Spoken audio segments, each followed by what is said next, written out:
So weak. We've been much more modest in terms of hiking interest rates. We've been much more cautious. Interest rates will have to go up, but they're likely to go up gradually because the economy is weak. There is, however, a worrying trend. What we're seeing in the economy is that there's significant salary increases above the rate of inflation and productivity growth, and firms are resolving the dilemma by retrenching the difference. So, for example, if a worker gets an 8% salary increase, the wage bill of the firm actually doesn't rise by 8%. The wage bill of the firm can only rise by 5 or 6%, so the firm is retrenching the difference. That's quite worrying because employment growth is weak, and that's actually resulting in job losses. We probably need a more equitable sharing of the productivity gains between new jobs, existing workers, and firms. The good news is that food prices usually correlate with fuel prices, and food inflation at least is expected to be lower. Naidu recovered slightly in the second half of the year, and bar major disruptions such as strikes, the situation could improve. Lumko Chumlongo, Cape Town. Well, back to the Nelson Mandela commemorations now. The business community also gathered to remember the former president in Johannesburg today. Business leaders pledged to take forward Madiba's ideologies and praised him for leading the nation with courage and selflessness.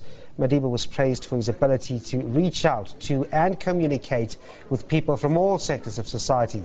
The business leaders also commended his skill in simplifying complex matters and in uniting people towards working for a common goal.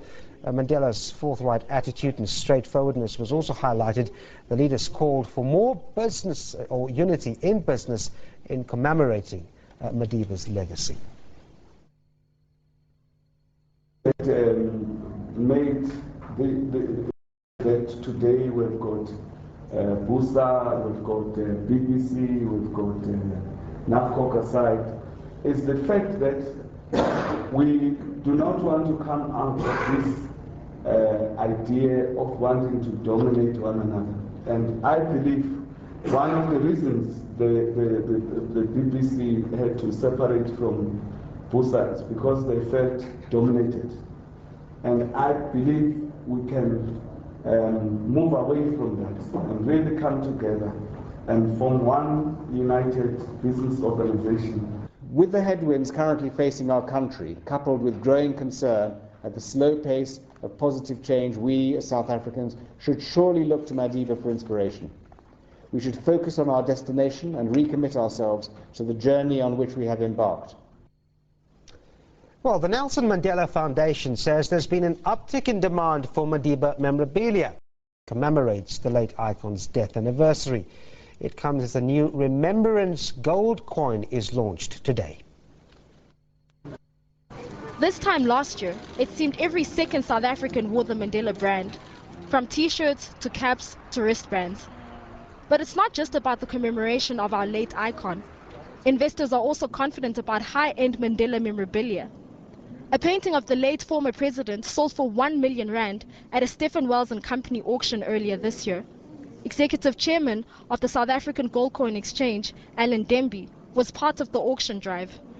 If it's scarce and rare, that's what really people want. If it's a common garden variety and commonplace, people have not really interested in that. Today, the Gold Coin outfit is launching a Mandela Remembrance gold medallion. Only 500 of these medallions will be minted. It's been minted by the Mint of Norway. They are the of the Nobel Laureate program. It features a new image of Nelson Mandela later on in his life.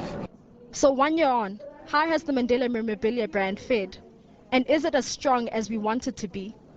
The Nelson Mandela Foundation scans online stores like eBay to track the demand.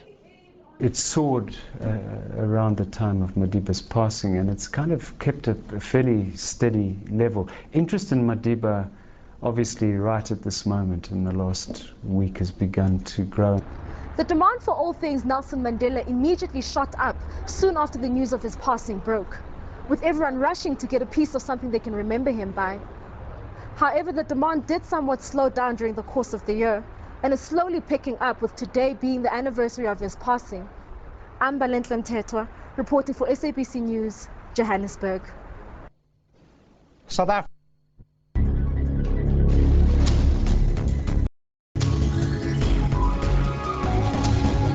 The new automated system will be used to guide aircraft as they approach the airport's landing strip.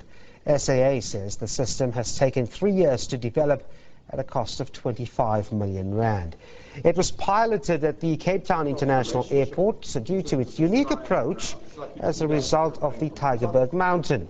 The landing technique allows aircraft to fly directly over the mountain onto the landing strip as opposed to going around the mountain. The national carrier says the new procedure uses less fuel and produces low carbon emissions. To date, SAA says it's seen an estimated fuel savings of about 6.3 million rand a year. The airline says the technology is available to any operator who has the ability to use it. The benefits are not only in time and fuel, but also in carbon emissions and noise.